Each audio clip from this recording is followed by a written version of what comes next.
Paano maisusurvive ang slide clutch? Hello mga paps, I'm Kuya Shane at para to sa mga naka-automatic o manual transmission na nakaka-experience ng slide clutch, no? So ano ba tong slide clutch? Itong slide clutch, ito yung instances, no, na ang lalim na ng apak mo sa gas, pwedeng hindi na tumatakbo ang iyong sasakyan. Okay? Or pwedeng mabagal yung takbo. So, ang nangyayari, yung clutch mo o yung clutch disc mo ay umi-slide na.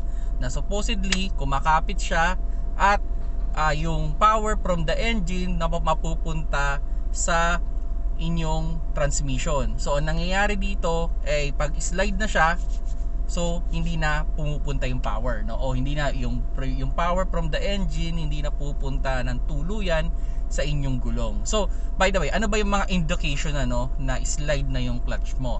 Well, number 1 dyan na mapapansin mo is malakas na sa gas ang inyong sasakyan. So, posibleng nag-i-slide na yung iyong clutch pag nagiging malakas na sa gas ang iyong sasakyan. Number 2, pwedeng mangamoy o amoy sunog yung iyong engine bay o pwede mo rin maamoy yan sa loob ng iyong kotse, no? At number 3, mawawalan na ng sipa o arangkada ang iyong sasakyan. Kumbaga pag inapakan mo yung gas na dati kung naka third gear ka o nasa automatic transmission, nasa third gear yan, pag inapakan mo bigla yung gas, gumaganon yung ulo mo. Kumbaga umuurong patalikod, no? So pwedeng ganun, ano? Kumbaga wala nang sipa. So yan yung mga indication na slide clutch na ang iyong sasakyan. Okay, so yun, umaamoy, malakas sa gas at wala ring power. And yun, ano ba yung pwede mong gawin para ma-survive to? Well, initially, itong slide clutch mararamdaman to sa mga higher gear muna. Okay, kumbaga pwedeng maramdaman mo yan sa 4th gear, 3rd gear, pababa ng pababa yan hanggang 1st gear. At pag umabot na doon sa 1st gear, worst nun, pwedeng hindi na umabante ang iyong sasakyan. Okay, so yun, ano ba yung gagawin mo para makasurvive dito sa problema na to, no? Isa sa mga pwede mong gawin dyan ay pwede mong pahingahan muna yung iyong sasakyan. Kumbaga palamigin mo muna yung clutch. Okay, kumbaga pwedeng i-off mo muna siya ng mga 1 hour para at least lumamig yung clutch niya at there's a possibility na dumikit yan ulit. Okay, now pag patatakbuhin mo siya, dapat ang apak sa gas ay dahan-dahan lang. Ito the more na aapakan mo yan bigla, the more yan na magi-slide. So kaya pag pinapatakbo na ang isang kotse na slide clutch, kailangan ang apak mo sa gas dahan-dahan lang. At kumbaga, wag mong bigla ang aapakan bigla. Kasi pag inapakan mo yan bigla, the more yan na magi-slide, the more yan na hindi tatakbo. Kumbaga, sabihin na natin parang takbong pogi lang lagi. Okay, pag slide na yung clutch mo. Ako, ito, on the story lang. Way back then, nung paakyat ako ng Marilaki. Paakyat pa lang ako ng Marilaki nito So, nasa part pa lang ako ng Baras. So, doon pala mag-i-start yung ahon. And yun, napansin ko na slide na yung clutch ko, no? So, actually, naiahon ko pa at naiuwi ko pa sa Manila, no? So, kumbaga, almost, sabihin na natin mga 100 kilometers yun. Wala naman naging problema, no? Basta alam mo lang yung gagawin mo. So, ang ginawa ko dyan, pinapahingahan ko muna siya, okay? Then, after kong pahingahan, actually, yun, ang ginawa ko doon, in-adjust ko pa ng konti yung clutch. And, na-adjust naman ng konti, pero still, medyo slide pa rin. Pero, ang pinaka-idea is, habang inaahon ko siya, dahan-dahan lang yung apak sa gas. Hindi ko pwedeng ibirit.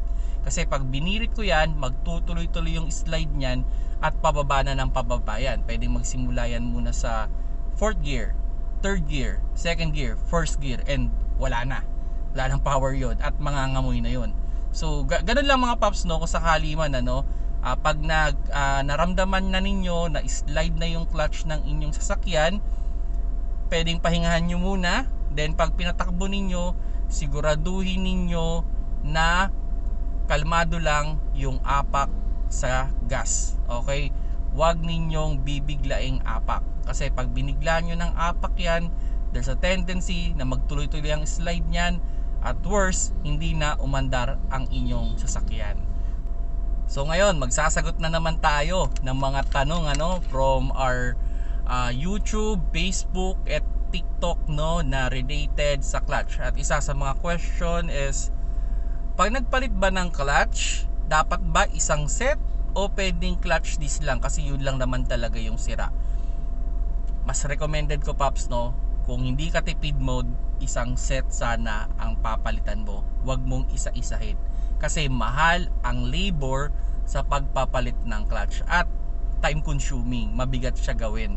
Okay, kung hindi ikaw mismo ang gagawa niyan at ipapagawa mo sa iba yan, bawat bukas ng iyong transmission o paghihiwalay ng transmission at clutch, bayad ka dyan at malaki yung cost niyan. Okay, so much better isang set, At yun, next question natin dito, tuwing kailan pinapalitan ang transmission oil ng manual transmission? Ako, recommended ko, mga Paps, every 2 years or every 40,000 kilometers, sana nagpapalit tayo ng transmission oil. Oo, pwede mong extend, pero yun na yung pinaka-ideal, para at least masigurado natin na magtatagal yung ating transmission, kasi yan lang naman din yung pinaka-maintenance niyan Okay, kumbaga kung yan mapapabayaan mo pa, sadly masisira yan. Okay, kasi yan na yung pinakabuhay niyan. Okay, then next question is related din sa oil to, automatic transmission naman, kailan daw nagpapalit? Well, ganun din, pares lang yan ng manual tsaka automatic.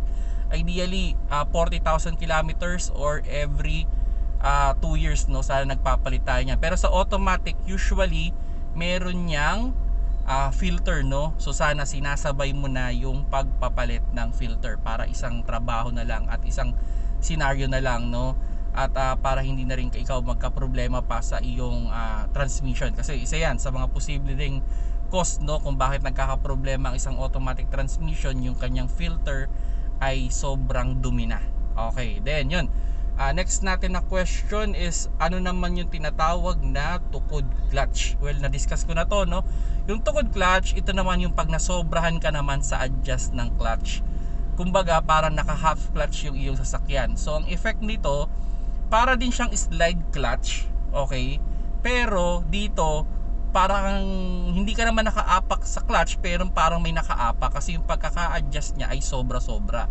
Kaya pag nag-a-adjust tayo ng clutch, dapat tamang-tama lang, Huwag din yung sosobrahan, huwag din kulang, syempre. Kumbaga, dapat tama lang, kusang kumapit na goods na, So ganun lang yung pag-a-adjust ng clutch. Kaya kung hindi kayo marunong mag-adjust, ipa-adjust nyo na lang sa marunong para at least masigurado na tama. Then yun, i-andar nyo mabuti para at least ma-determine nyo kung goods na ba yung pagkaka-adjust ng clutch, So yung tukod clutch saka yung slide clutch, parang the same lang din yung scenario, the same experience lang din.